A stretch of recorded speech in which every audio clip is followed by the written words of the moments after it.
Bien, continuamos con el numeral 7.3, que es toma de conciencia. Y en este caso nos dice que la organización debe asegurarse de que las personas que realizan el trabajo bajo el control de la organización tomen conciencia. Acuérdense que hablamos de personas que realizan bajo el control de la organización. También puede involucrar a aquellos proveedores subcontratados, acuérdense, ¿eh? Porque también cuando lleguemos al punto de los servicios contratados externamente, pues vamos a estar relacionando esta parte de toma de conciencia. Y entonces dice que la organización debe asegurarse de que las personas que realizan el trabajo bajo el control de la organización deben tomar conciencia de la política de calidad. Y otra vez volvemos a la parte en la que es vital que la gente sepa cómo es que su actividad tiene impacto en el cumplimiento de esta política, en el cumplimiento de los objetivos de calidad relacionados con su actividad, de cómo contribuyen a la eficacia del sistema de gestión de la calidad, incluidos los beneficios de mejorar continuamente el desempeño del sistema, que también tomen conciencia de la implicación que puede haber en caso de algún incumplimiento a los requisitos del sistema de gestión de la calidad. Y esto, si nos vamos a la primera sesión que vimos, tiene mucho que ver con los tres elementos de la calidad del producto o del servicio, ¿se acuerdan? El primero, que cumplamos con nuestra función y desempeño.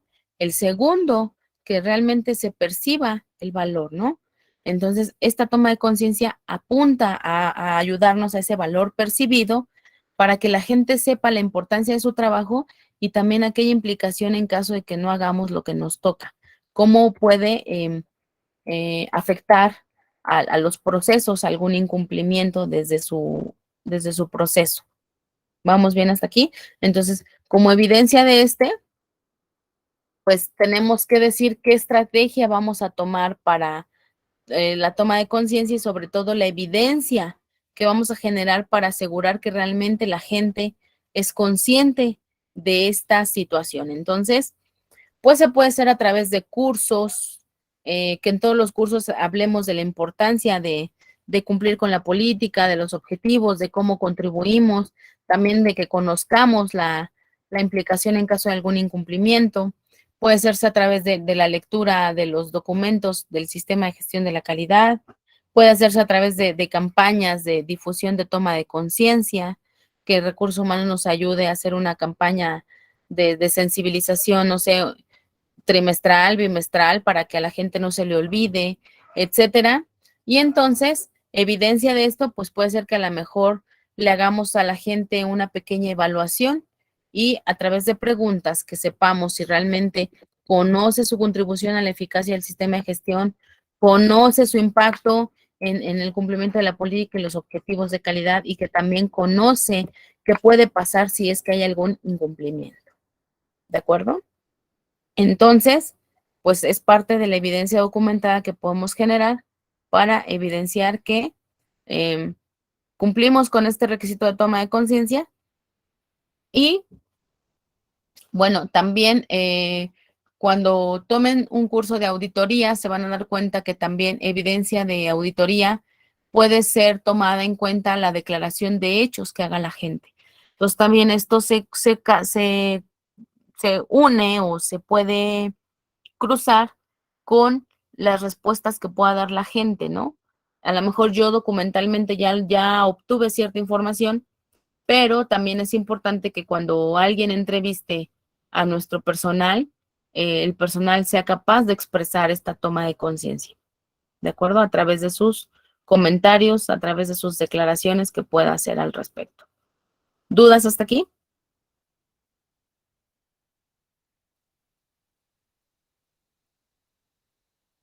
¿Nos queda claro cómo podemos cumplir este requisito?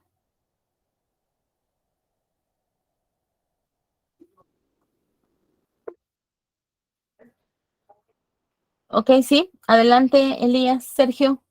Sí, una pregunta. Suponiendo que a lo mejor yo hago las pláticas semanales y les recuerdo de la política y todo, pero a la hora de la auditoría alguien de mi personal se pone nervioso y titubea o algo, el auditor ahí nos puede decir que no cumplimos o podemos decir, ¿sabes qué? Es que mi personal, aquí está mi evidencia incluso documentada de que él se explicó los exámenes y todo, pero pues simplemente se puso nervioso.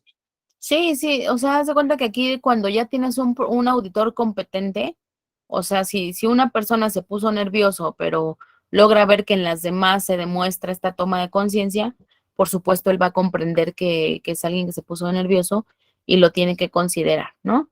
Obviamente, si tú haces ya una campaña de difusión, de capacitación, no solamente la toma de conciencia, sino del enfoque a procesos, el enfoque a riesgos, que la gente realmente conozca sus procedimientos, que la gente sepa que hay una razón del por qué estás pidiendo tales controles, etcétera, eso le va dando a la gente seguridad. Y entonces, conforme vaya siendo la gente más segura, más segura de lo que está haciendo porque tiene el conocimiento firme, dejas de tener esas incidencias de que la gente se ponga nerviosa, ¿no? Obviamente, cuando estás en auditoría siempre va a haber nervios, siempre, o sea, hasta yo que tengo no, ya ni sé cuántos años siendo auditada y además auditando, o sea, siendo yo auditora, cuando a mí me auditan, pues siempre está ese nerviosito, nunca, nunca se va. Pero finalmente, pues ya tienes la confianza de que sabes lo que estás haciendo, ya tienes la confianza de que todo está en orden y ese nervio disminuye, ¿no? O sea, el nervio de enfrentarte a que alguien te va a preguntar siempre va a existir, pero que ese nervio te haga caer en errores, ya no es tan común. Entonces, por eso es importante no trabajar para las auditorías, sino trabajar realmente para el sistema y que la gente realmente viva el sistema, ¿no? Y sí, o sea, no hay ningún problema, porque además vamos a suponer que te diga, bueno, es que resulta que de los 3 que entrevisté, pues resulta que en todos los 3 se pusieron nerviosos porque no lograron responder lo que se debía identificar. No hay problema, porque tú dices, bueno, pues entonces sigo fortaleciendo la capacitación y haces otra estrategia de ahora cómo puedo difundir toda esta información, modificas y siempre eso te va a ayudar. Entonces, es importante que cuando tú digas, bueno, es que le preguntaron a los 3 y justo los 3 contestaron mal porque se pusieron nerviosos, no hay problema porque tú sabes tu realidad y tú sabes que realmente, pues, cuando hagas el análisis de causas vas a hacer toda la evidencia de que realmente tienes a la gente capacitada, puedes adjuntar todas estas evidencias de que hiciste evaluaciones de las actividades que tomaste y que, bueno, finalmente, pues lo que va a hacer es reforzar a través de otro tipo de actividades esta toma de conciencia y no pasa nada, o sea, también es bueno el a lo mejor identificar que todo lo que estoy haciendo es mucho, pero no está surtiendo efecto, salió en la auditoría, pues mejoremos y nada más, no pasa nada.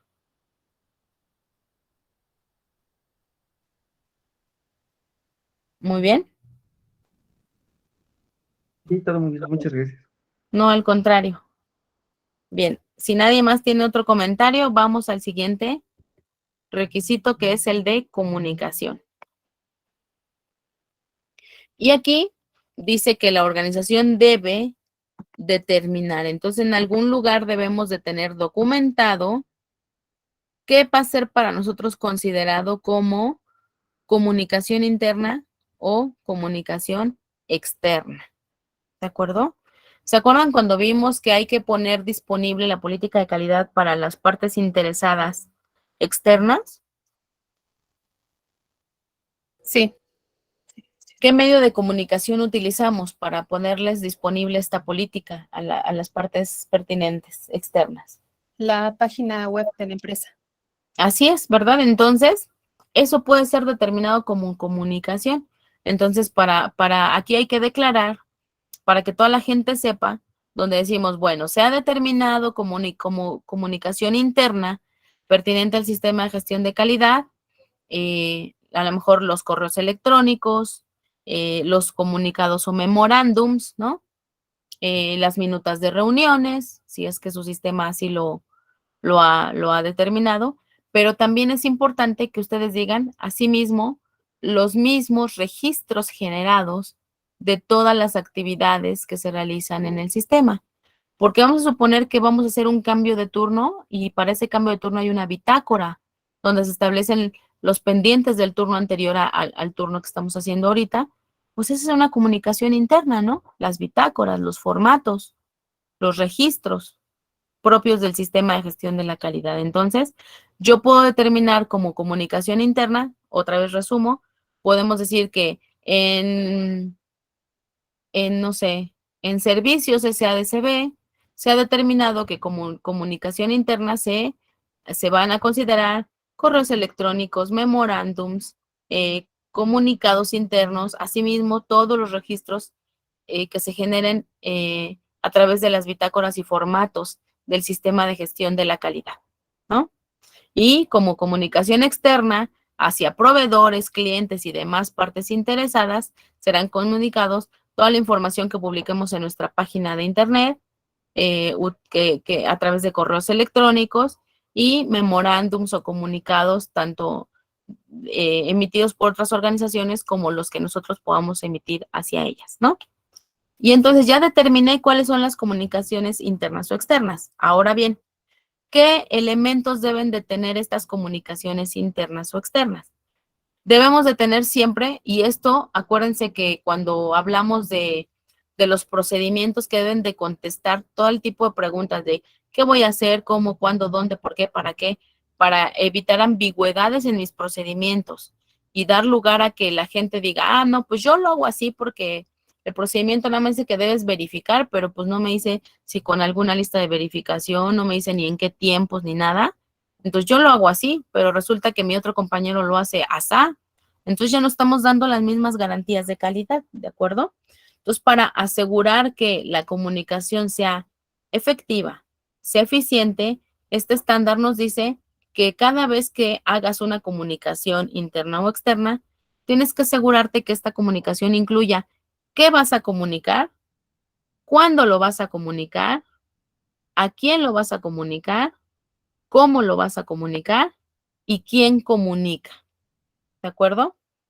Por ejemplo, si regresamos al ejemplo de la política de calidad, ¿qué voy a comunicar? La política. ¿Cuándo la voy a comunicar? Cuando se emita por primera vez y a lo mejor al inicio de cada año para garantizar esa toma de conciencia que estoy haciendo, ¿no? O 3 veces al año. ¿Quién lo va a comunicar? Ah, pues el responsable de gestión de la calidad. ¿Cómo la va a comunicar? Ah, pues a través de sesiones de capacitación. ¿Y a quién se lo va a comunicar? Y más bien, ¿a quién se le va a comunicar? A todo el personal, como a través de sesiones de capacitación. ¿Y quién lo comunica? El responsable de calidad, ¿no? Entonces ya consideré todos estos puntos. Entonces, ahora sí voy a estructurar la actividad que diga mi manual de calidad o mi procedimiento. Entonces, voy a empezar aquí. Fíjense, voy a redactar. Si ustedes después quieren volver a escuchar esta grabación o lo quieren ir anotando en este momento, fíjense cómo quedaría redactado en mi manual de calidad este requisito, ¿no? Entonces, en servicios SADCB se han determinado las comunicaciones internas, externas, y que van a involucrar estos elementos. Por ejemplo, ¿no? El responsable de gestión de la calidad debe comunicar la política de calidad a todo el personal de la organización a través de cursos de capacitación cada vez que ingrese un personal nuevo y asimismo a través del programa de capacitación que involucra una capacitación trimestral para garantizar la concientización del cumplimiento de la política de calidad. ¿Sí vieron cómo quedó redactado mi párrafo? Voy a hacer otro ejercicio para que vean cómo a través de redactar correctamente los procedimientos se puede garantizar esta comunicación y entonces cada vez que yo esté redactando un procedimiento, pues me aseguro de que siempre se diga lo mismo. Vamos a suponer que yo voy a hacer una compra, ¿no? Entonces, política de compras.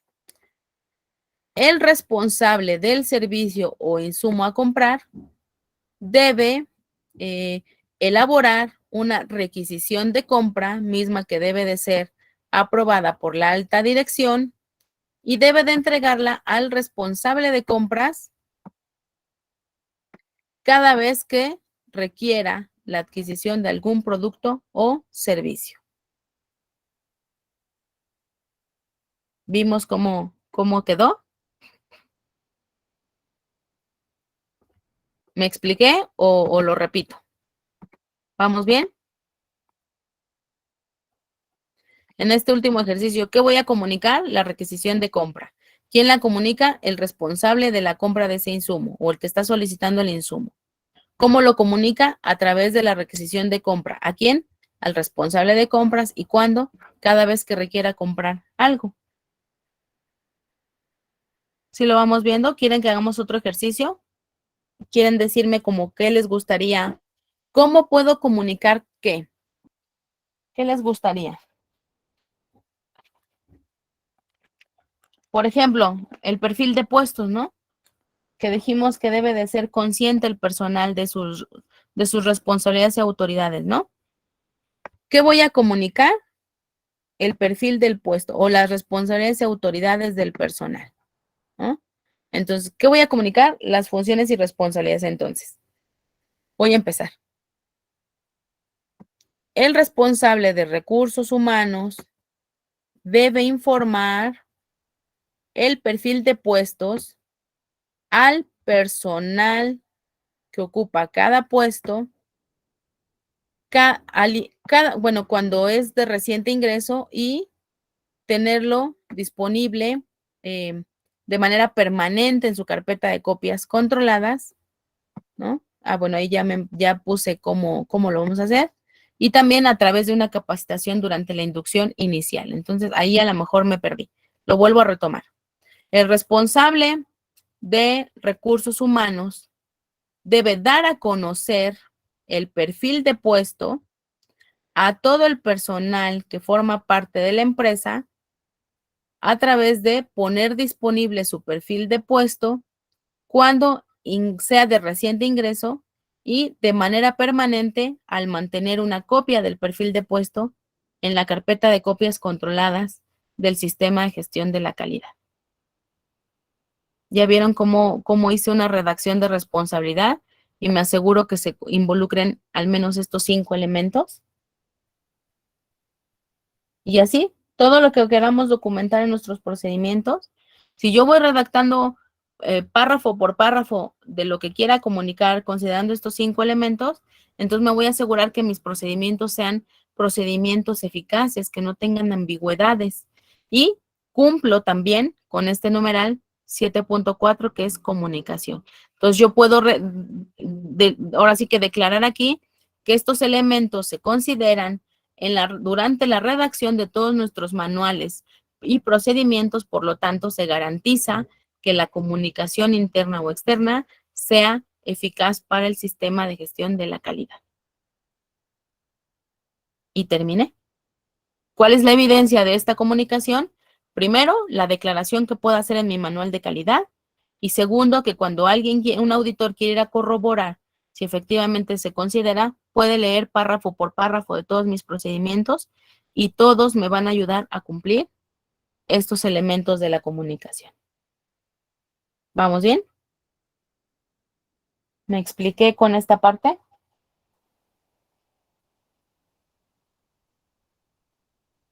¿Dudas, comentarios, quejas, sugerencias, felicitaciones? Gracias, Eduardo. Gracias, Isabel. Bien.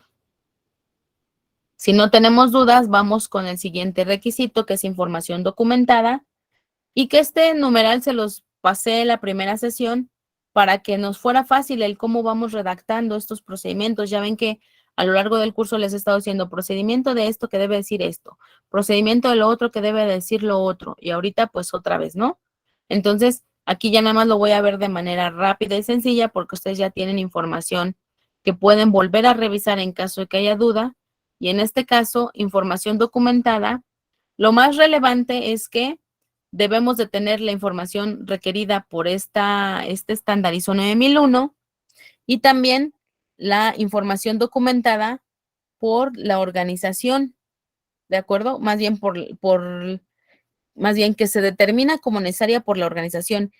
¿Cuál es la información necesaria que requiere la organización? Toda aquella que me soliciten los procedimientos, perdón, las normas, los reglamentos aplicables a el giro de mi organización.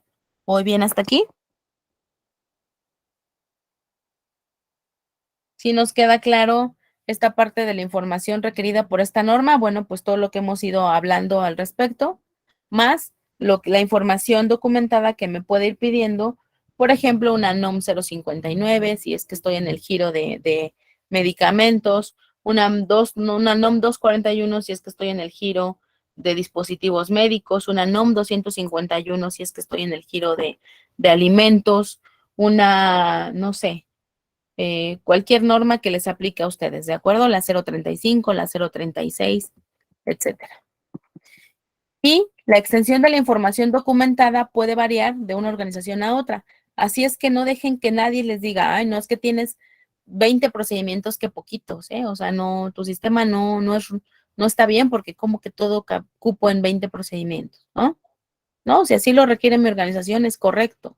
O nadie puede decir, ah, es que yo tengo 40, soy mejor porque yo tengo 40 procedimientos. No, tu organización así lo requirió, así está bien, ¿de acuerdo? Entonces, esto puede variar dependiendo de cómo lo hagamos, ¿no? Por el tamaño de la organización, por el tipo de actividad, es decir, la naturaleza de la organización, ¿no? Por la complejidad de sus procesos, por la competencia de las personas que documentan estos procesos, etcétera. Aquí, por ejemplo, pues de acuerdo con el estándar ISO 10013 que hace las directrices de la documentación, pues podemos tener a lo mejor la política y los objetivos son documentos importantes, se pueden tener en el manual de calidad. En el manual de calidad es importante que se declaren todas las intenciones que tiene la alta dirección con respecto al sistema de gestión de la calidad. Y todo esto se hace a través de políticas que van a describir el qué voy a hacer. Voy a hacer compras con proveedores calificados, voy a trabajar con personal competente, voy a asegurar la toma de conciencia de mi personal, pero en mis procedimientos ya puedo decir el qué, cómo, cuándo, dónde, por qué, para qué, etcétera. Entonces, en mis procedimientos ya puedo desglosar toda esa comunicación interna para asegurar que no haya ambigüedades en mis actividades descritas y que, por supuesto, no importa si tengo 3 operadores de tal máquina, pues los 3 sean capaces de hacerlo de la misma manera para que la calidad sea garantizada, no importa cuál de los 3 lo esté haciendo, estemos obteniendo el mismo resultado. ¿Voy bien hasta aquí? Y bueno, pues también los registros, que son la evidencia que se va a generar de las actividades realizadas, y documentos externos, por ejemplo, las normas, las leyes, los reglamentos que aplican a mi organización y que sirven de base para documentar el sistema de gestión de la calidad. Entonces, eso también es información documentada que debe de ser controlada, al menos los documentos externos en cuanto a su vigencia, ¿no? De asegurarnos que siempre tengamos el procedimiento o el documento externo vigente, ¿no? Y actualizado. Bien, para crear y actualizar los procedimientos, pues sería importante tener un procedimiento para la elaboración o para la creación de documentos en donde se diga cómo los vamos a identificar, si va a haber un número de referencia, pues cómo lo vamos a codificar para que sea de fácil comprensión para toda la gente, que si se va a usar algún software especial, si se van a usar gráficos, etcétera, si va a ser en papel o en electrónico nuestros documentos. Posteriormente, a lo mejor en mi procedimiento de control de documentos, pues yo diga con qué frecuencia se van a revisar, quiénes lo van a aprobar, con qué frecuencia, o bueno, cómo voy a hacer que la información esté disponible. Si voy a hacer copias controladas en papel, voy a poner carpetas en cada área o que esté disponible para cada proceso, o si lo voy a hacer en electrónico, asegurar que todas las personas tengan acceso a una computadora, que estos documentos no puedan ser a lo mejor alterados de una manera intencionada o no intencionada eh, por alguien, ¿no? Entonces también ahí qué voy a hacer para proteger mi información contra la pérdida de la confidencialidad, para el uso inadecuado de estos documentos, o bien que algo le falte, ¿no? Por ejemplo, no puede ser que yo diga, no, todas mis copias controladas van a estar en papel, se prohíbe la generación de copias de estos documentos, no pueden salir de la empresa, pero entonces resulta que cuando alguien está leyendo, va y nos dice, oye Silvia, ¿qué crees? De tal procedimiento me falta la hoja 4. No, no puede ser que nos falte. Nadie puede sustraer nada de la organización. Entonces, todo eso tiene que quedar documentado para que pues se tenga esta protección o se garantice la seguridad de la información, ¿de acuerdo? Y bueno, aquí nos dice que para el control de la información documentada, es decir, en mi procedimiento de control de documentos, debería de establecerse qué voy a hacer para distribuirlo, quién va a tener acceso a esta información, en caso de alguna pérdida, cómo voy a hacer para recuperarlo, qué uso se le va a dar a esta información, dónde se va a almacenar, cuánto tiempo se va a almacenar o a preservar esta información para que se mantenga siempre completo y legible. En caso de cambios, ¿quién va a hacer los cambios? ¿Cómo vamos a hacer los cambios de versiones? ¿Cómo se van a controlar los cambios en los documentos? Que aquí no necesariamente tiene que ser todo un proceso de control de cambios como el que vimos en el numeral 6.3, pero sí debe de haber un control de cambios en los documentos, es decir, ¿por qué se cambió tal numeral? ¿Cuál es su justificación? Y por supuesto, pues cambiarle de versión al documento y que sea puesto en vigor a partir de una nueva fecha, ¿no? En cuanto se hicieron los cambios. Y luego también tiene que verse, pues, dónde voy a conservar toda mi documentación y qué voy a hacer cuando se venza el tiempo de conservación. Y esto tiene que ver con el tiempo que hablábamos de conservación de los documentos, que acuérdense que aquí, ¿quién me lo va a decir? Pues si hay algún documento externo, ya sea un documento legal, normativo, reglamentario, que me diga que debo de tener mis documentos 4 años, 5 años, o no hay nada que diga, y yo decido en el sistema de gestión establecer que va a ser por 2 años, bueno, pues en este procedimiento de control de documentos es donde tengo que decir cuánto tiempo lo voy a conservar y qué voy a hacer con ellos una vez que se venza este tiempo, ¿no? Ya sea que lo triture y lo mande a alguna empresa de confinamiento, o ya sea que se permita a lo mejor el uso de la información para reuso, no lo sé. Entonces ahí es como ustedes deben de poner la disposición de que se va a hacer con toda esa con toda esa documentación que, que, que se tiene, ¿no? Si es en papel, pues todo esto que les digo. Si es en electrónico, también que diga, no, pues se va a pasar a un dispositivo externo independiente o a lo mejor simplemente se borra de la nube, etcétera. Entonces ustedes tienen que poner ahí que van a disponer con toda esta información documentada. También asegurar que la información documentada, conservada como evidencia de la conformidad, es decir, información documentada, conservada como evidencia de la conformidad, se refiere a los registros, ¿no?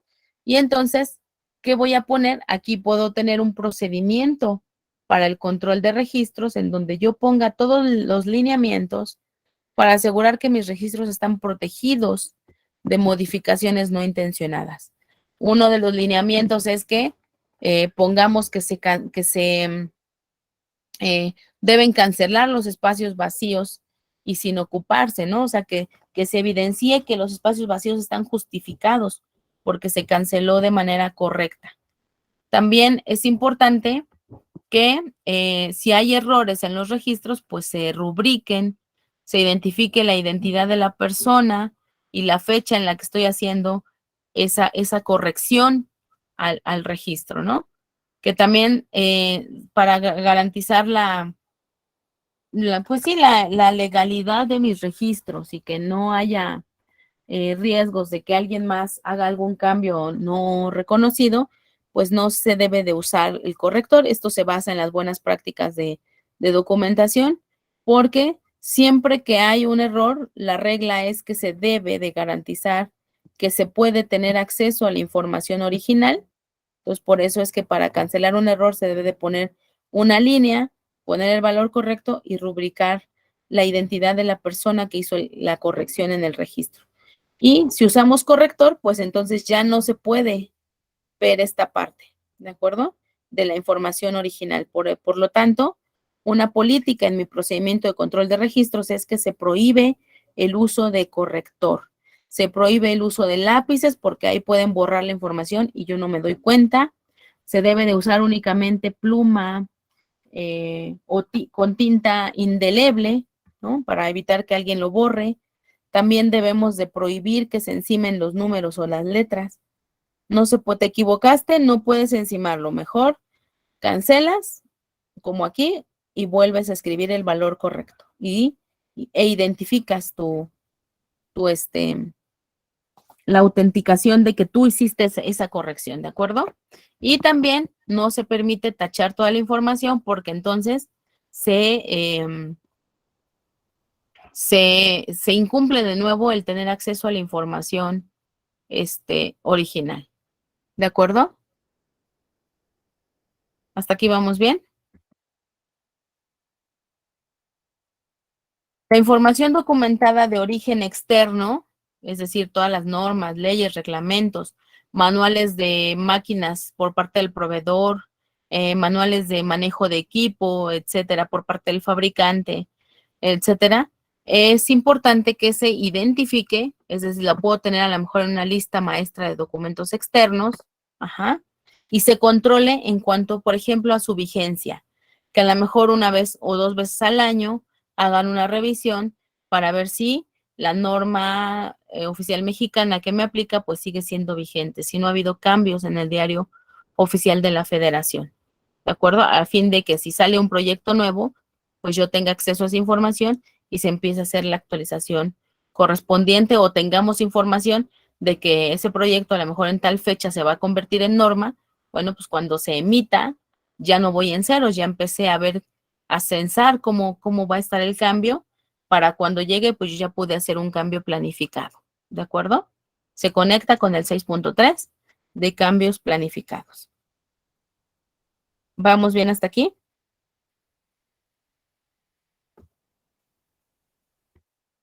También dice que la información documentada, conservada como evidencia, otra vez se refiere a los registros, debe protegerse contra condiciones, modificaciones no intencionadas, como ya se los dije, de no usar lápiz, no usar corrector, etcétera, ¿no? Y entonces aquí hay algunas recomendaciones de que siempre debemos de utilizar bitácoras, cuadernos o formatos expresamente diseñados para el registro de cierta actividad que nos ayuden a asegurar la integridad de la información que estamos poniendo, no hacer uso de hojas sueltas de papel, pueden ser los famosos post-it o papelitos o hojas sueltas sin codificación ni folio para registrar, perdón, aquí puse datos de ensayo, los resultados de mi proceso.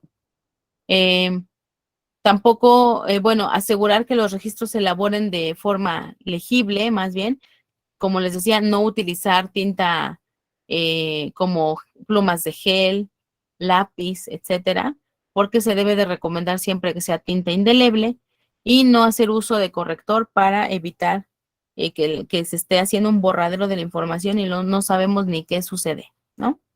Y cancelar todos los espacios en blanco para justificar que efectivamente hay una causa justificada del por qué quedaron vacíos esos espacios. Es decir, evidenciar que después con el paso del tiempo digamos, oye, ¿y esto por qué no lo llenaste? Ah, caray, no sé si se me olvidó o por qué esa vez no tocaba hacer tal cosa, ¿no? Entonces, si en el momento de que yo cancelo un espacio que ya no se ocupó, pues evidencio que fui consciente que en ese momento no se requirió hacer cierta actividad y entonces pues lo puedo cancelar de una manera correcta. Muy bien, ¿hasta aquí vamos bien?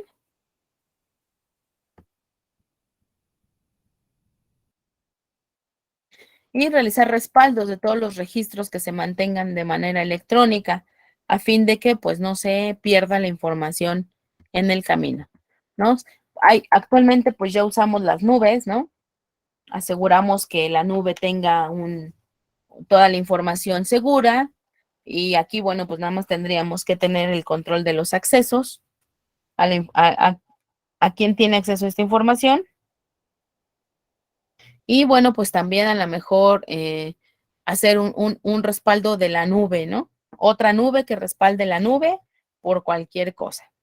Pero eso, ¿cómo lo decido? Pues con base en los riesgos que represente este control de la información, ¿de acuerdo? Hasta aquí vamos bien. ¿Dudas, comentarios?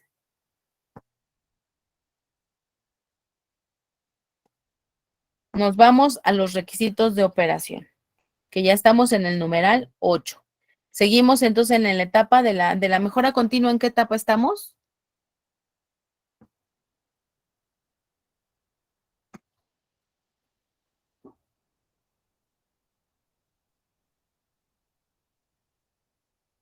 Eduardo, ¿qué me puedes comentar? De la mejora continua, ¿en qué etapa estamos? ¿Sería en el hacer? Estaría en el hacer. ¿Quién me habló? Yo, Aurora. Aurora. Eduardo, ¿tienes dos equipos conectados?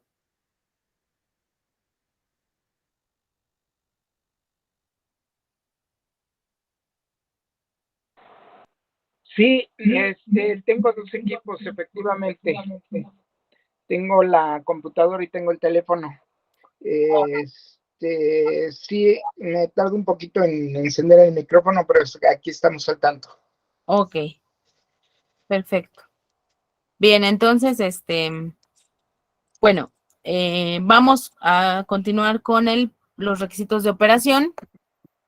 Y en este caso, nos dice que hay una primera etapa que es planificación y control operacional. ¿De acuerdo? Y otra vez es responsabilidad de todos planificar los procesos necesarios, cosa que ya hicimos porque venimos desde el 4.4, ¿verdad? Planificar los procesos necesarios para la provisión de productos y servicios, ¿de acuerdo? Y entonces, pues yo ya tengo a estas alturas de la planificación del control operacional y control operacional, yo ya tengo un mapa de procesos, ya tengo procesos bien identificados, ¿de acuerdo? Y entonces, ahora sí, me aseguro que se lleven a cabo de acuerdo a lo que quedó documentado, planificado y cuáles son aquellos mecanismos que me van a ayudar a controlar estos procesos. Acuérdense que esto también tiene que ver con el enfoque a riesgos, que es aquello que se debe controlar en cada proceso. Y dice, bueno, ¿qué vamos a hacer para poder planificar, implementar y controlar los procesos? Primero que nada dice que debemos de determinar los requisitos para el producto o servicio. Pregunta, ¿ya tienen ficha técnica de su producto o ficha técnica de su servicio?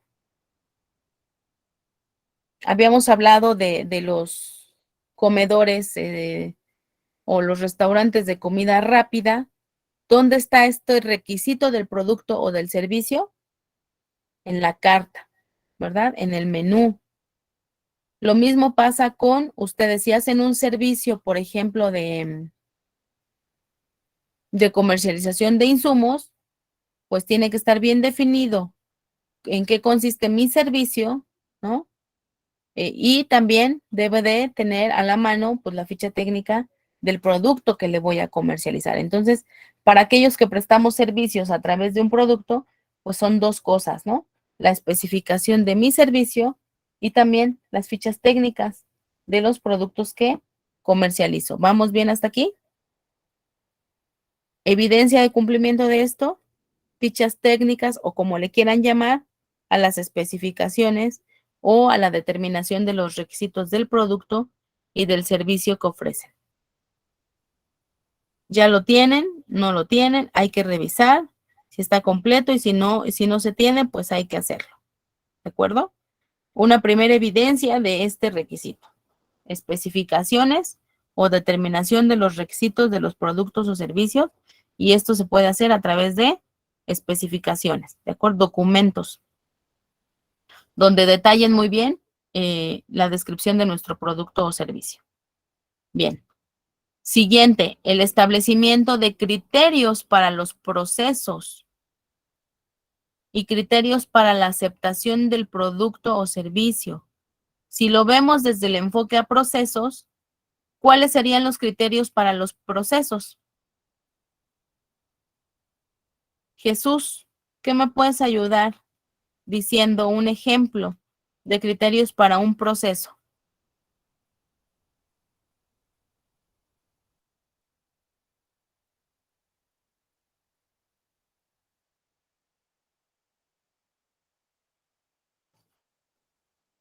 Jesús Alexis.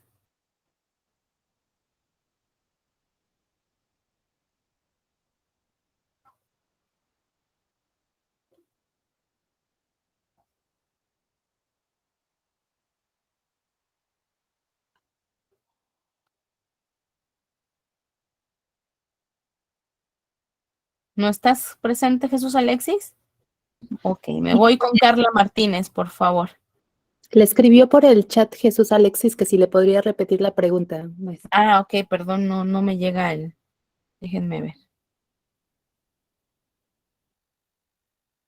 Ah, sí, Jesús, por favor. Mira, ayúdame con algún ejemplo de algún criterio para un proceso. De tus procesos, por ejemplo, algún criterio que hayan establecido en tus procesos.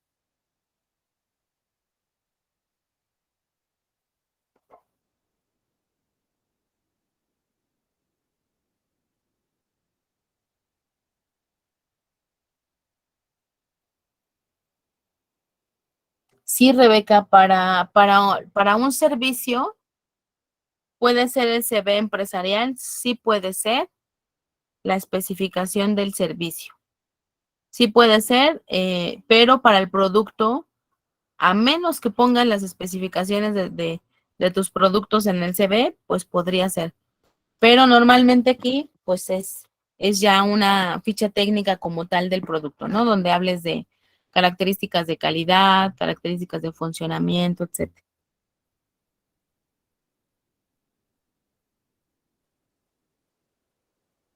A ti, Rebeca.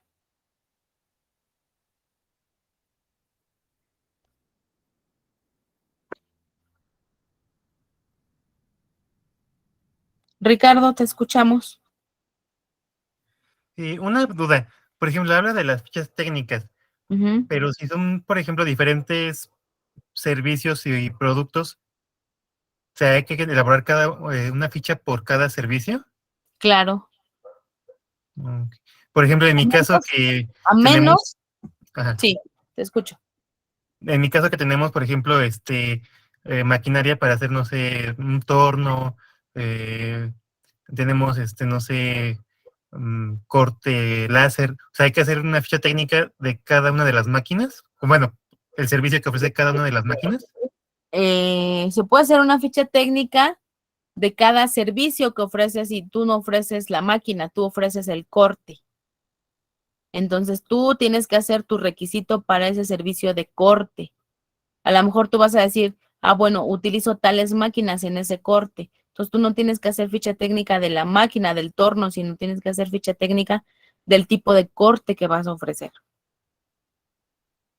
Ujú. Ok. Sí, muchas ¿Sí? gracias. Tu capacidad que tienes en el tipo de corte. A lo mejor es más fácil porque dices, bueno, nosotros hacemos cortes transversales y cortes no sé qué, y para ello contamos con tantas máquinas. Y ya, acabaste. Pero hay personas, por ejemplo, que tienen cierta cantidad de productos. Por ejemplo, imagínate que vamos al restaurante, así de sencillo, creo que todos hemos ido a un Vips, ¿no? O a un Sanborns. Eh, ellos definen cada producto, ¿no? A lo mejor ponen sopas, sí, pero sopa azteca, el cual tiene tortilla, aguacate, queso y chile, no sé qué.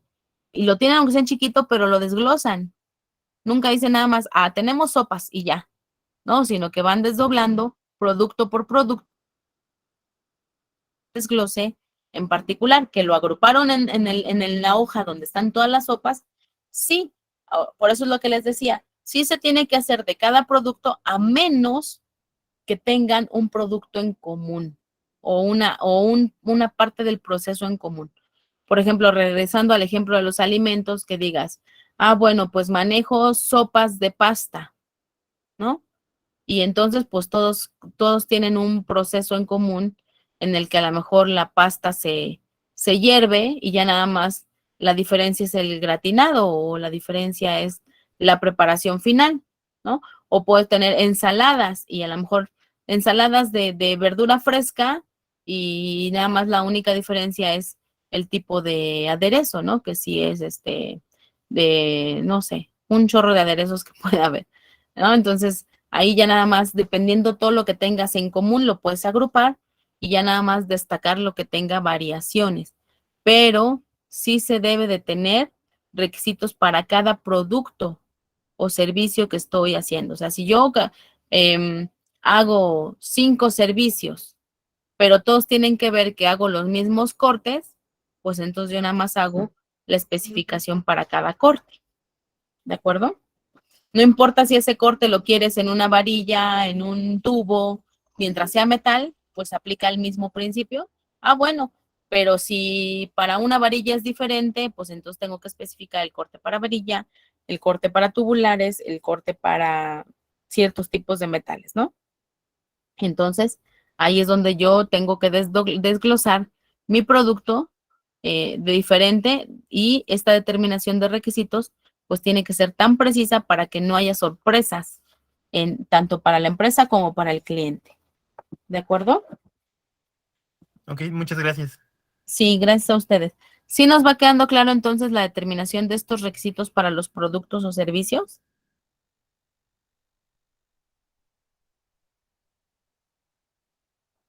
Y entonces me voy al establecimiento de los criterios para los procesos.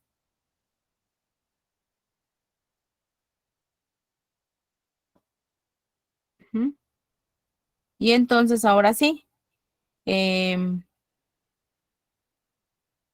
Jesús, ¿me puedes ayudar con un criterio que hayan establecido en alguno de tus procesos?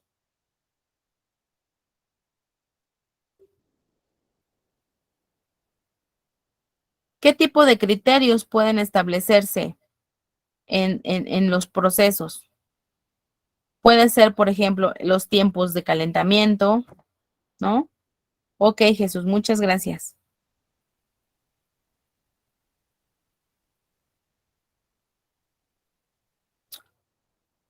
Ok. Puede ser, no, esto es, entregas en tiempo ya es el resultado, Rebeca. Una entrega en tiempo ya es un resultado de un proceso. En este caso estamos hablando de un criterio para el proceso, ¿de acuerdo? En este caso puede ser el tiempo de calentamiento de tal máquina, el tiempo de agitación de tal producto, la temperatura a la que se debe de llevar tal condición de la materia prima, ¿sí? Sí, más o menos, esos son los criterios para los procesos, ¿no? ¿Un criterio podría ser lo que se obtiene a partir de ese proceso? No. Lo que se obtiene ya es el resultado previsto, ¿no? Sí se puede poner la especificación de materias primas, sí se puede definir dónde comienza, ¿sí? El área en la que está involucrada, eso ya es una responsabilidad. Más bien aquí tendría que ser aquellos tiempos críticos o pasos críticos que tiene que tener el proceso. Eduardo, ¿quieres comentar algo? Sí, tengo una pequeña confusión entre los criterios y los procesos. Nosotros somos una empresa de servicio. Ujú. Proporcionamos el servicio de tratamiento de material médico y alimentos con gas óxido de etileno para disminuir su carga microbiana o esterilizarlo según sea el caso. Ok. En el caso de nosotros, las especificaciones del ciclo de proceso, es decir, la receta que seguimos, por ejemplo, se le va a aplicar una temperatura de tanto, se va a meter ¿Este es el un gas criterio? a una concentración determinada durante ¿Ese es otro criterio? todos esos son criterios o son los procesos en sí? Son criterios para el proceso, o sea, tu proceso es que va a pasar por una, no sé, un calentamiento, ¿no? Ujú. Ese es tu proceso, esa es una etapa del proceso que va a pasar por un calentamiento. Tu criterio es qué temperatura tiene que alcanzar y cuánto tiempo se debe mantener en esta temperatura. Ese es criterio para tu proceso. Ok, ok, ¿Sí? porque nosotros entregamos a cada cliente, así como decías en el menú de Summers, pues nosotros Ujú. unas especificaciones de ciclo de proceso especiales para cada cliente. Entonces, Ujú. estos son los criterios y la definición del proceso que le estamos dando a cada uno, ¿no? O sea, tu proceso ya está claro, ¿no? Ah, Etapa por etapa, que primero va a haber un calentamiento, que luego va a haber una no sé qué, luego va a haber, ok, tú ya pusiste voy a poner el ejemplo de la sopa para que a todos nos quede claro. El criterio es que tengo que tener, digo, el proceso es que debo tener mis insumos limpios, tanto cacerolas como verduras, ¿no? Que debo tener gas. Eso son los elementos de entrada. Luego, entonces, picar los jitomates, ¿no? O dorar la sopa. Ah, bueno, esa es una etapa del proceso, dorar la sopa. El criterio para ese proceso es hasta qué punto se debe dorar sin que se queme, o hasta qué punto se debe dorar sin que quede blanda y se me haga una pasta viscosa para que no parezca sopa, ¿sí? El criterio es el punto que debe de alcanzar ese dorado, ¿no? Y luego, después de que se doró la sopa, pues se licúa el jitomate. Ah, bueno, ¿cuánto tiempo debe mantenerse licuándose el jitomate? ¿Sí? ¿Cuánta agua le voy a poner en la licuadora a ese jitomate? Ujú. Y luego, no, pues y luego cuando ya, siguiente etapa del proceso, vaciar el jitomate a la cacerola donde está la pasta dorada. Ok, ¿se debe colar o no se debe colar? Ese es otro criterio.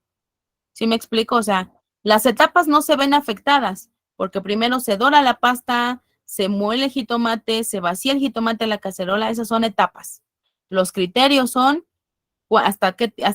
qué acabado debe tener el dorado, si cuánta agua le tengo que poner al jitomate para que se licúe bien, que si voy a colar o no el jitomate al vaciarlo a la cacerola. ¿Sí me explico? Sí vamos viendo la diferencia entre el proceso es tal cual. Eso no se ve afectado. El criterio es hasta cuándo sí, hasta cuándo no, qué concentraciones, qué temperaturas voy a alcanzar, qué tiempos deben permanecer, etcétera. ok, perfecto. ¿Sí? César, te escuchamos. Hola, buenos días a todos. Hola. Por ejemplo, en mi caso, realizamos lo que son, la reparación de baterías. Se le hace un procedimiento en el cual, se le hace una prueba de su capacidad para saber cuánto tiempo dura la batería. Y hay un punto crítico donde la batería se descarga completamente. Entonces nosotros lo que medimos es, su voltaje y el nivel de electrolito que tiene. Entonces, ese sería como que el criterio hasta dónde pues, tolera esa batería. Ese sería un criterio para tu servicio, más no para el proceso. Sí, porque, o Ah, sea, ok. con base en ese voltaje que tú mides, determinas Ujú, si la batería es funcional o no, o va a seguir otro proceso. ujú, ujú. ¿Me explico?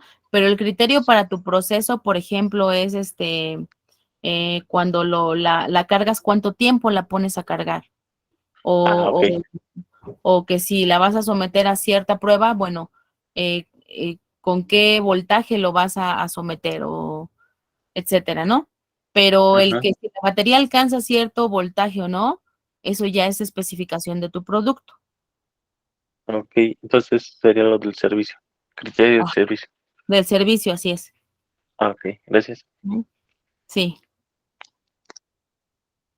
Y bueno, aquí, por ejemplo, criterio para la aceptación del producto o servicio, a lo mejor también, esto acuérdense que ya es la salida, aceptación para el producto. Bueno, yo voy a liberar mi sopa hasta que el jitomate haya tomado una coloración naranja, que si yo pruebo la sopa ya esté blanda, que tenga cierto grado de sal, ¿no?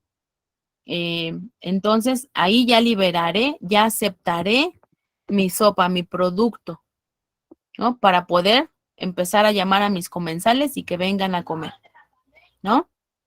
Entonces, también, ¿cuáles son la aceptación? ¿Cuáles son los criterios para aceptar esos productos? Es decir, en el caso de César, no, sí, de César, que decimos, bueno, cuando ya tiene cierto voltaje, entonces ya la batería está bien para ser liberada, ¿no? Y que sea usada por un cliente o por, etcétera. Entonces, ¿en qué momento digo este producto ya está bien para ser usado?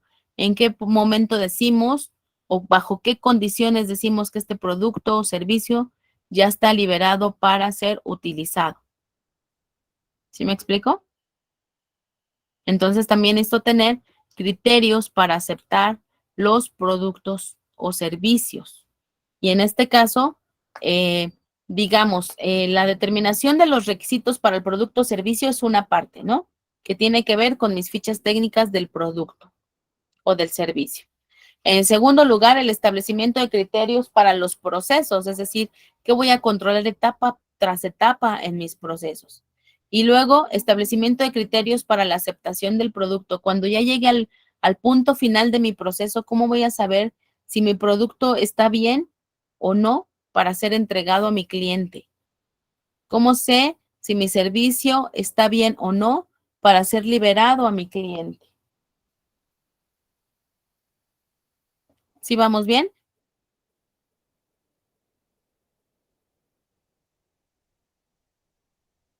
Voy a avanzar esperando que conforme vamos avanzando en el 8.1 nos vaya quedando claro, ¿de acuerdo? Digo, en el 8 completo, porque esto además se profundiza posteriormente, pero desde aquí me tiene que ir quedando más o menos claro qué es una cosa y qué es la otra, ¿de acuerdo? Ok. También necesitamos determinar los recursos necesarios para lograr la conformidad con los requisitos de los productos y servicios, ¿de acuerdo? E implementar el control de los procesos de acuerdo con los criterios que definimos en este apartado. Si yo dije que lleva cierto tiempo de agitación, bueno, pues entonces en mi proceso debo de asegurarme que efectivamente se cumplió con ese tiempo de agitación. Si en mi proceso dije que llevar el producto a tal temperatura es un criterio de proceso, bueno, entonces debo de asegurarme que efectivamente alcanzó esa temperatura, ¿de acuerdo? Y luego dice determinar el mantenimiento y la conservación de la información documentada en la extensión que sea necesaria para tener confianza de que los procesos se han llevado a cabo según lo planeado. ¿Qué significa eso? Que si yo dije que mi procedimiento, que mi proceso va a pasar o se va a realizar cierta actividad que va a pasar por cierto criterio, bueno, ¿qué evidencia voy a tener que me permita demostrar que mi proceso efectivamente cumplió con lo que fue planeado? Es decir, aquí necesito tener que fue capaz de alcanzar tal temperatura. Bueno, ese equipo tiene un termómetro, el termómetro está calibrado, hay una bitácora donde se haya registrado la temperatura que alcanzó cuando estábamos haciendo tal actividad. Es decir, toda esa información documentada que me va, que me va a permitir garantizar de una manera integral que mi proceso se cumplió de acuerdo con lo que está establecido en mis procedimientos. Y segundo, conservar la información documentada que me permita demostrar que el producto o servicio que fue realizado bajo estos procesos es conforme. ¿Cómo lo vemos? ¿Está muy difícil? ¿Estoy hablando parangaricutirimícuaros? ¿O más o menos vamos viendo la secuencia de todo esto?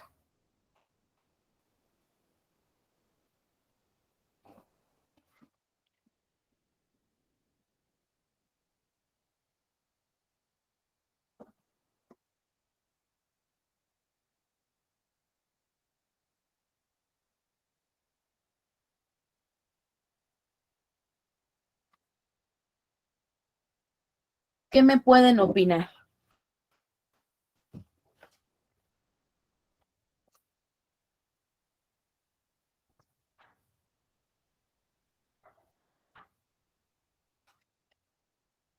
Ok, Sergio, vamos bien. Muy bien. Les digo, ahorita conforme vamos avanzando en el 8, pues a lo mejor va a quedar mucho más claro, ¿de acuerdo?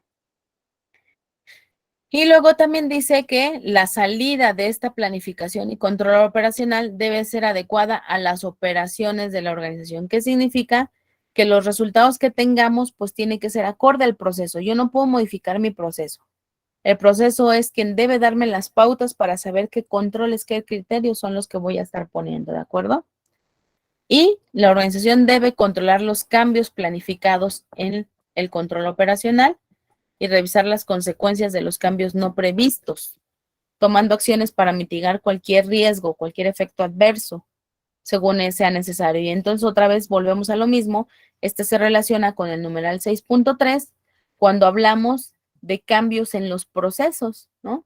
Y entonces como debo de controlar los cambios de una manera planificada, entonces esto me obliga a que me remonte al numeral 6.3 de planificación de los cambios, porque el cambio en los procesos es un cambio crítico que debe de ser planificado. Eso es lo que me dice esta parte del estándar, ¿de acuerdo?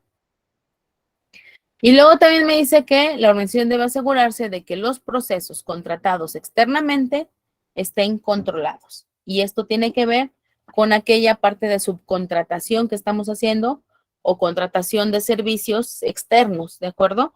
Y aquí me dice ver 8.4 porque allá vamos a ver la evaluación a proveedores, ¿de acuerdo? Y entonces aquí también me está diciendo que debo de controlar esos procesos contratados externamente. Bien, esto es como la generalidad. Vamos a ir avanzando y vamos a ir profundizando, pero yo espero que las dudas que pudieran surgir ahorita se vayan aclarando, pero no sé si quieran alguien que de plano, ¿sabe qué? Yo no comprendo nada de lo que me está diciendo o yo no entiendo así la norma porque lo que nosotros hacemos es otra cosa. ¿Hay alguien que quisiera comentar algo al respecto antes de pasar al siguiente numeral?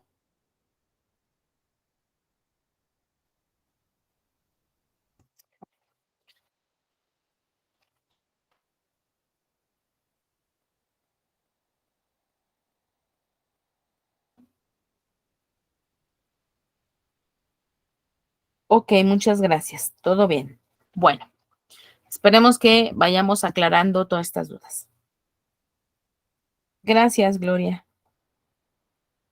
Bien, entonces vamos con los requisitos para los productos y servicios, ¿de acuerdo? En el 8.2, que esto se conecta con lo que decimos aquí, la determinación de los requisitos para los productos o servicios. Entonces vamos a profundizar en el 8.2 este inciso A, ¿de acuerdo?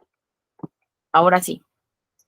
La comunicación con los clientes debe de incluir proporcionar la información relativa a los productos o servicios. En este caso, si yo ya tengo fichas técnicas de mis productos o servicios, es muy fácil que cuando yo vaya a hacer un contrato con mis clientes, pues ese contrato haga alusión a esas especificaciones. Ahora bien, si no tengo especificaciones como tal o fichas técnicas, pues nada más tengo que asegurarme que en mis contratos se describa perfectamente estos requisitos del producto o del servicio, ¿de acuerdo? O toda la información relativa al producto o servicio, o en mis cotizaciones, o en mis contratos, o en mis ofertas, ¿de acuerdo? Para los que trabajan por licitaciones, pues de esas especificaciones quedan en toda la información que se proporciona a través de la información que se prepara para participar en una licitación, ¿de acuerdo? Muy bien. Entonces, es importante que la comunicación con el cliente incluya esta información relacionada con el producto o servicio que le voy a ofrecer. Ahora bien, también me dice que como parte de la comunicación con los clientes, debo de tratar las consultas, los contratos o los pedidos, incluyendo los cambios, ¿de acuerdo? ¿Qué significa esto? Que cuando yo le hago llegar a mi cliente una cotización y tiene dudas o requiere hacer algún ajuste, pues debe de estar documentado o le debo de facilitar toda la información relacionada con las dudas que pudiera tener al respecto del producto o servicio que le voy a ofrecer. ¿De acuerdo? También debo de obtener retroalimentación por parte del cliente. Bueno, antes de irme a la retroalimentación, el inciso A y B de este numeral, si se van a su manual, pónganle que estos dos se deben realizar antes de ejecutar el servicio o antes de proporcionar el producto. ¿De acuerdo? Antes de que yo entregue mi producto o mi servicio, esto debe de quedar bien clarito para el cliente y para mí. Una vez proporcionado el servicio, entonces mi obligación es preguntarle al cliente si está satisfecho o no con mi servicio o con mi producto. Y aquí dice, inciso C, obtener la retroalimentación de los clientes relativa a los productos y servicios, incluyendo las quejas de los clientes. Entonces, aquí se conecta también con mi procedimiento para la atención de quejas. ¿De acuerdo? E inciso D, manipular y controlar la propiedad del cliente. Entonces, aquí, por ejemplo, si mi cliente para que yo pueda hacerle su servicio o generar su producto, me entregó planos de producto, información de su producto, de su empresa, etcétera, tengo que identificar qué es la propiedad del cliente y entonces con base en eso decirle cómo voy a manipular su propiedad del cliente, los planos, las fichas técnicas, no sé, los proyectos que me pueda dar el cliente con respecto al producto o servicio que yo le voy a ofrecer. Muy bien. Y también, dependiendo de la naturaleza del producto o servicio, por ejemplo, hace rato me preguntaba alguien los tiempos de entrega, ¿no? Los tiempos de entrega que yo le voy a dar a mi cliente, sí puede ser un criterio de proceso, pero ya al finalizar, ya es un criterio de salida, ¿de acuerdo?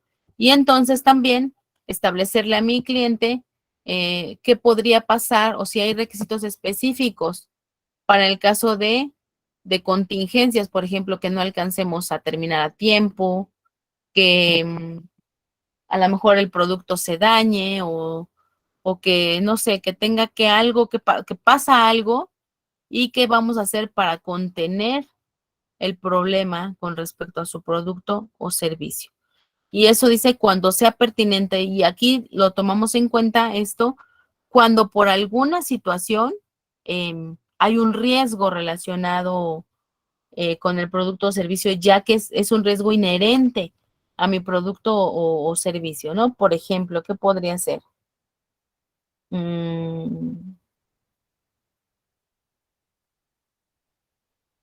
Vamos a suponer que mi trabajo es excavaciones, ¿no? Y que me están contratando para excavar en una zona minera. Entonces, o sea, ya hay una mina y entonces yo le voy a decir a mi cliente, ¿sabes qué? Que en caso de que se identifique algún riesgo que pudiera ser letal para mis trabajadores, cancelaremos la operación, ¿no? Entonces aquí establezco requisitos específicos para las actividades de contingencia, porque se identifica algún riesgo mayor. ¿Vamos bien?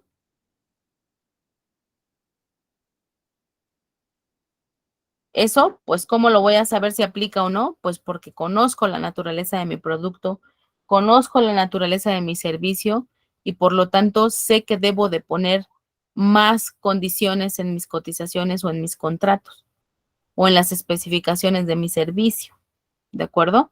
Y entonces aquí también se establecen requisitos específicos para las acciones de contingencia cuando así sea requerido por mi producto o mi servicio.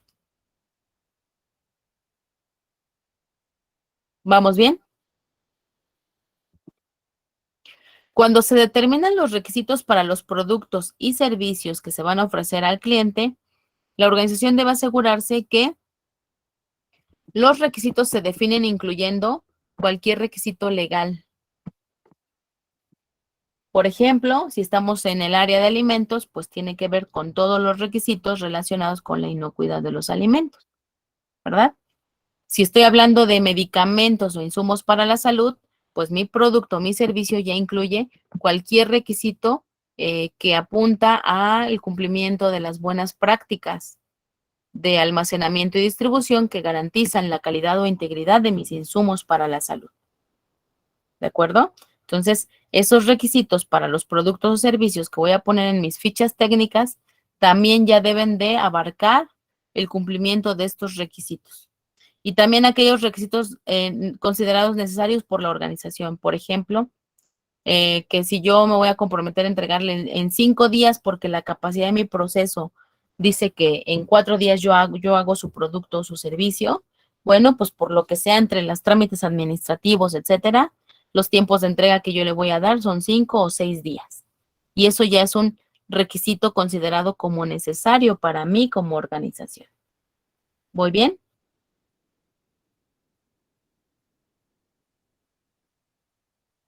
Se va quedando un poquito más claro la determinación de los requisitos del producto o del servicio. Normalmente esto entonces se le comunica al cliente a través de un contrato o de una cotización. Y la organización, bueno, antes dice los requisitos, más bien la organización debe asegurarse de que la organización puede cumplir con las declaraciones que hace en esa cotización o en ese contrato acerca del producto o servicio que ofrece. ¿Cómo podemos hacer para que la empresa se asegure que puede cumplir lo que ofrece en su producto, en su cotización o su contrato, en lo que declara en ese producto, en ese contrato o en esa cotización? Evidencia que nos permita demostrar que me aseguré que puedo cumplir con las declaraciones que le estoy haciendo a mi cliente. Esto es vital. Este requisito es una de las principales fuentes de errores en una organización porque no nos aseguramos que tenemos la capacidad de cumplir con lo que le estamos prometiendo a nuestro cliente. ¿Alguien me puede decir si ya implementan algo al respecto y cómo lo hacen?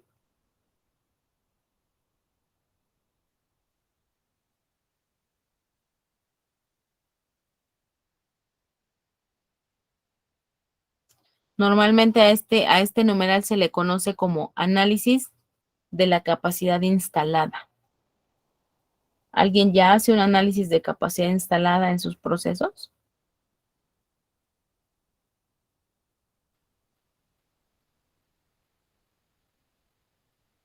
¿Quién me ayuda?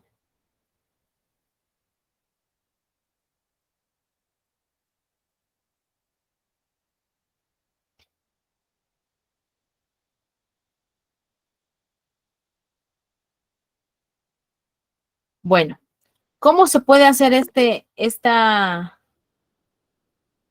Sí, te escuchamos, por favor, Sergio.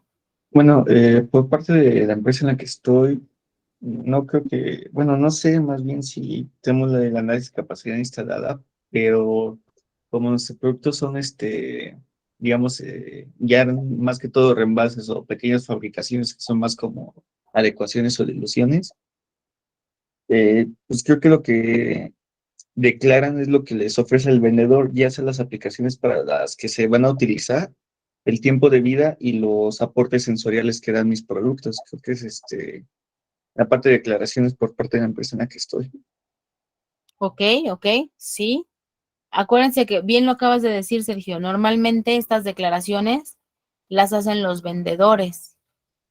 Pero la pregunta es, ¿estos vendedores se basan en información que el área de producción, ya sea o de prestación del servicio, puede hacer? ¿No? Por ejemplo, sí, César, te escucho. Mira, en mi caso tengo ese problema. Luego hay muchos vendedores que ofrecen el producto y con ciertas especificaciones, ficha técnica y demás, pero realmente no saben cómo operan, desconocen algunos temas técnicos. Entonces luego nosotros tenemos ahí retrabajos o modificaciones que reemplazos, ¿no? hacerle al producto.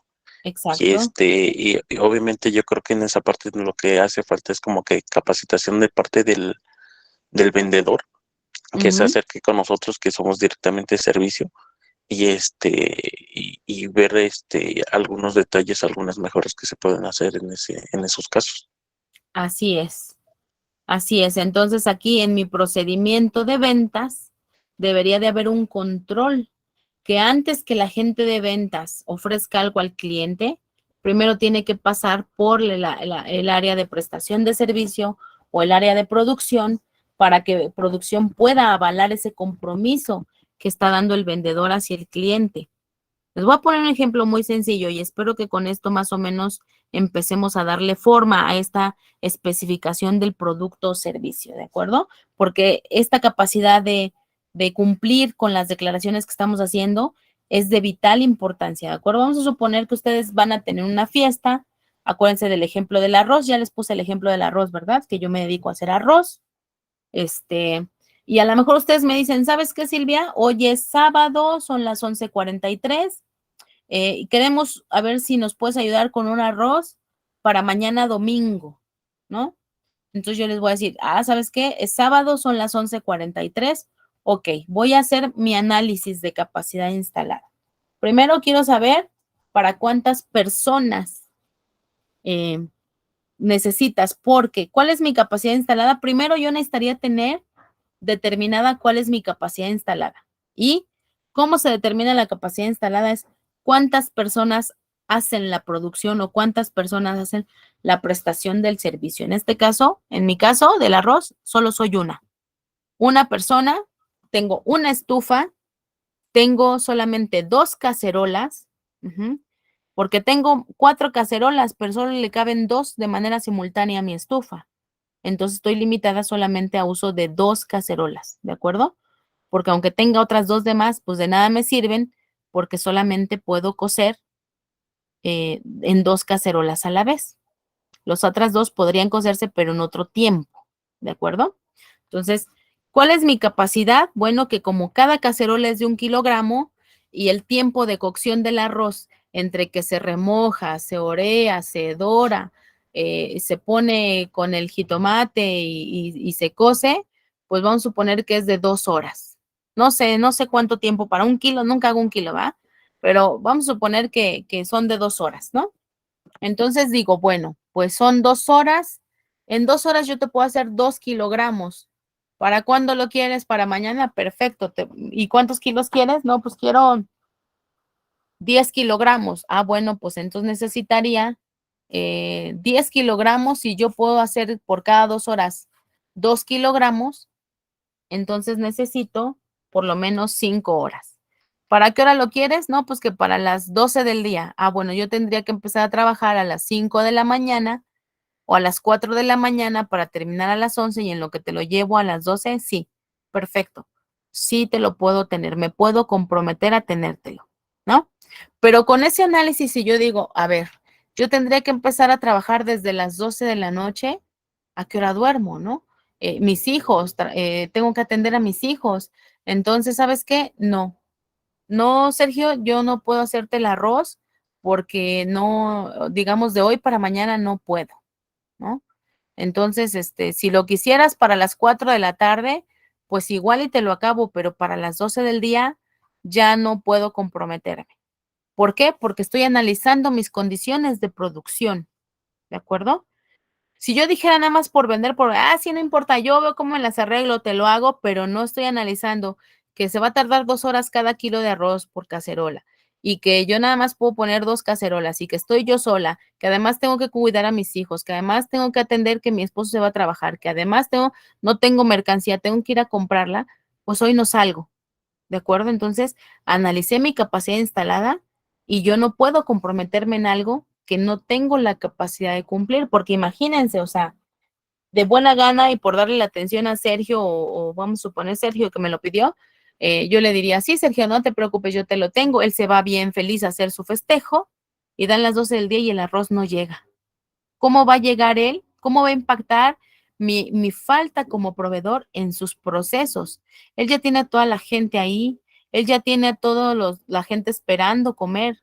Entonces, imagínense, le va a salir más caro que pues a ver de dónde saca el bomberazo, va a comprar unos pollos rostizados por allá o va a buscar en otros lados el arroz de volada y le sale más caro y todo pasó, se van insatisfechos sus clientes o sus comensales, el riesgo de que pues corre, le ve y gastó más. Entonces, siempre hay que tener en cuenta a ventas, decirle que lo que él pueda prometer puede impactar en gran medida a nuestro cliente y por lo tanto no puede nada más hacer promesas al aire. Entonces, otra vez repito, en el procedimiento de atención a clientes o de ventas, debería de haber controles en donde se le diga, a ver, producción tiene esta capacidad instalada, solamente se pueden hacer 2 kilos de arroz por cada 2 horas. Entonces tú no puedes, y además nada más tenemos una estufa y una cocinera. Entonces tú puedes decir, 2 horas cada 2 horas, puedes hacer 2 kilos de arroz. Bueno, entonces, y además acuérdate que la jornada dura 8 horas, ¿no? Entonces tú ventas no puedes decir que nada más 2 horas, entonces vas a prometer 20 kilos de arroz para mañana, porque son 10 horas, y a qué hora va a descansar la gente, ¿no? Porque solo tengo un turno, un cocinero, una estufa. Entonces tú no puedes prometer nada más que como son 2 kilos que se cocen por cada 2 horas, pues que en 10 horas tienes 20 kilos. No puedes prometerlo así, porque además, ¿cómo sabes que ya tenemos a lo mejor otro pedido? ¿Y a qué hora montas este otro pedido? Si ya tenemos ocupados esos horarios, ¿no? Sí, sí, a lo mejor es un ejemplo muy burdo, pero sí logramos ver el impacto del cuando no se analiza que tenemos la capacidad de cumplir. Y esto normalmente el problema es que ventas se basa nada más en, pues se pueden hacer 2 kilos por cada 2 horas. No, entonces para mañana son 24 horas. No, perfecto, te podemos hacer tus 10 kilos. Sí, pero no tomaste en cuenta que tenemos otro vendedor que ya vendió y que entonces esas 24 horas ya están llenas. ¿Sí me explico? Ya no tenemos la capacidad de producción. Entonces, por eso es que en mi procedimiento de ventas, lo que yo siempre hago con mis clientes es que les digo, tu procedimiento de ventas debe tener un control muy importante, que siempre para que tu cotización pueda ser enviada al cliente, debe ser avalada por el área de producción o por el área de prestación del servicio, ¿no? ¿Por qué? Porque ahí ellos pueden ver cómo está la carga de trabajo actualmente y si realmente van a tener la capacidad de cumplir con lo que ventas está ofreciendo en las cotizaciones o en las ofertas a los clientes. ¿Vamos bien hasta aquí? Y puede ser a lo mejor a través de un checklist también que ventas pueda decir, ya revisé los tiempos, ya revisé la maquinaria, ya revisé los costos, ya revisé el personal. Perfecto. Sí, sí podemos comprometernos con este servicio, comprometernos a ofrecer este producto. Si es que no queremos, digamos, a lo mejor burocratizar el proceso y que digan que a fuerza producción tiene que dar su firma, bueno, pues entonces en mi procedimiento de ventas hago los controles donde diga que ventas tiene que revisar un checklist y si todo sale bien, entonces puede comprometerse y que tiene un tiempo de una vez que el cliente o que haga la propuesta económica al cliente o la propuesta comercial al cliente, tiene que ser informada al área de producción para que si hay altas posibilidades de que el cliente nos apruebe esa cotización, pues producción no esté en curva y entonces producción tenga ya la planeación previa para una vez que se autorice esa cotización. ¿Vamos bien hasta aquí? ¿Sí nos va quedando claro en este punto? ¿Cómo podemos solucionarlo? Bueno, pues cuando lo estandarizo. ¿Cómo lo estandarizo? Cuando pongo los criterios en mis procesos, ¿de acuerdo? Por eso es que voy a poner controles en el procedimiento, porque voy a poner controles en mis procesos. Si van viendo ahorita, todavía estoy en la determinación de los criterios para el producto y servicio, pero esto ya me está conectando a un criterio de proceso. ¿Vamos bien?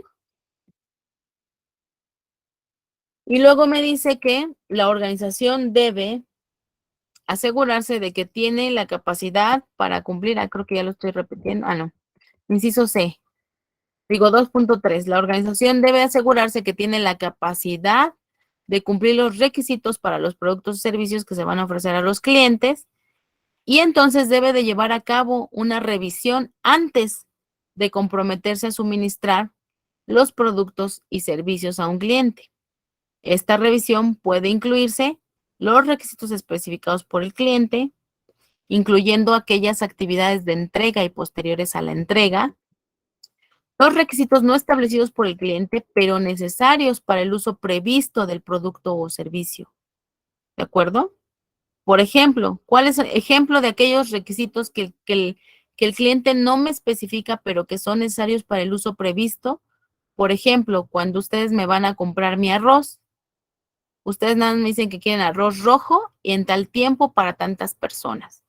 Nunca me dicen lo quiero bien cocidito, que no esté batido, que no me haga daño, ¿no? Que tenga buen sabor. ¿Por qué? Porque son requisitos que aunque el cliente no me establece literalmente, pues ya son necesarios para que el arroz le guste a la gente, a los comensales. Sí me voy explicando en esta parte.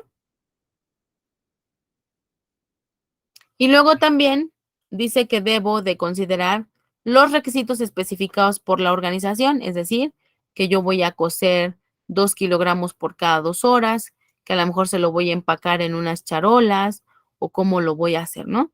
Los requisitos legales y reglamentarios aplicables, otra vez volvemos a lo mismo, de la inocuidad de los alimentos, que ya estoy obligada a cumplirlo porque hay un requisito legal que me obliga a que si yo voy a hacer comida al por mayor, debo de cumplir con estas cuestiones de inocuidad y seguridad del alimento. ¿De acuerdo? Y las diferencias existentes entre los requisitos del contrato o pedido se analicen, ¿no? Contra lo que pidió originalmente. Por ejemplo, si a lo mejor Sergio me pide arroz rojo, pero con zanahorias y chícharos, y yo nada más le puse el arroz rojo y me faltaron las zanahorias y los chícharos, pues entonces, ¿cuál es la diferencia existente entre los requisitos del pedido que estoy entregando y los expresados previamente por mi cliente? ¿No? Ahí sí estoy cumpliendo con la especificación de mi producto que estoy entregando. Entonces, la organización debe confirmar los requisitos del cliente antes de la aceptación cuando el cliente no proporcione una declaración documentada de sus requisitos. Ejemplo, el Burger King, ¿no? Entonces, cuando nos van a cobrar, dice, le confirmo, lo que usted me está pidiendo es un combo tal con aros de cebolla y es grande porque se le paga no sé cuánto más y entonces con refresco de manzana, ¿correcto? Sí, estoy correcto. ¿Por qué? Porque no hay nada por escrito. No hay cómo me firme una cotización, no hay cómo me firme un contrato. Bueno, entonces debo de confirmar los requisitos antes de la aceptación cuando no haya una declaración documentada de los requisitos a los que nos vamos a comprometer con nuestro cliente. ¿Cómo puede hacerse esa confirmación? A lo mejor yo en mi procedimiento, por ejemplo, Burger King seguramente debe tener en sus procedimientos que la evidencia de la aceptación del cliente y la confirmación de estos requisitos es cuando el cajero le confirma lo que va a cobrar y el cliente paga, ¿no? El pago por parte del cliente es la evidencia de la aceptación por parte del cliente. Pero los que sí hacemos cotizaciones o a través de contratos, pues entonces basta con que se acepte la cotización o contrato y ya no tengo que hacer otra confirmación antes de la aceptación del producto o de servicio, ¿de acuerdo? Porque ya está aceptado documentalmente, ya está bien descritos los requisitos del producto o servicio en ese contrato o en esa cotización o bien en la ficha técnica que se adjunta al contrato o a la cotización. ¿De acuerdo? ¿Vamos bien hasta aquí? Y debemos de asegurarnos que se resuelven las diferencias existentes entre los requisitos del contrato y los requisitos expresados externamente. Aquí hay un error en lugar de los, dice tus, perdón, lo voy a corregir. Bien, ¿alguna duda, comentario hasta ahorita?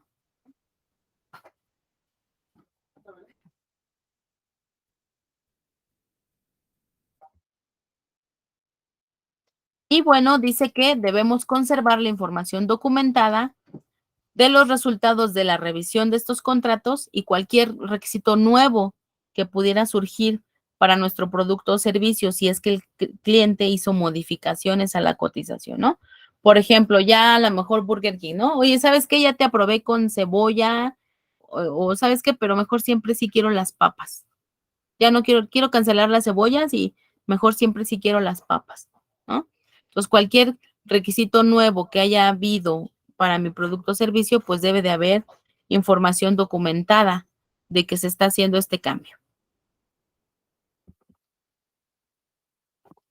Bien, hasta aquí comentarios, dudas de por qué es importante cuidar. Fíjense que finalmente las ventas o el proceso de ventas es uno de los principales procesos con el que arranca toda la producción, ¿verdad? Porque finalmente a lo mejor ya tenemos producto en stock, bueno, entonces no es requisito, no es una parte tan crítica, pero cuando trabajamos bajo la producción de lo que ya está comprometido o cuando la producción opera con base en esos contratos que ventas está haciendo, entonces pues tenemos un problema muy grande si ventas compromete algo que no tenemos la capacidad de cumplir. Y entonces vienen un montón de problemas, ¿no? Reprocesos, retrabajos, mermas, quejas, devoluciones, etcétera. Hasta aquí vamos bien. Todo esto puede quedar en mi procedimiento de ventas porque finalmente es mi proceso de comunicación con el cliente para la revisión de los requisitos del producto o del servicio.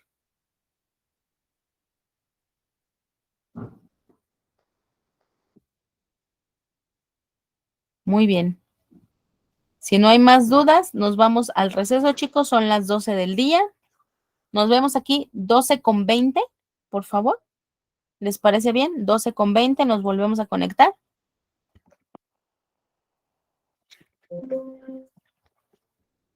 Muy bien, chicos. Bueno, pues muchas gracias. Yo aquí voy a estar en línea y nos reconectamos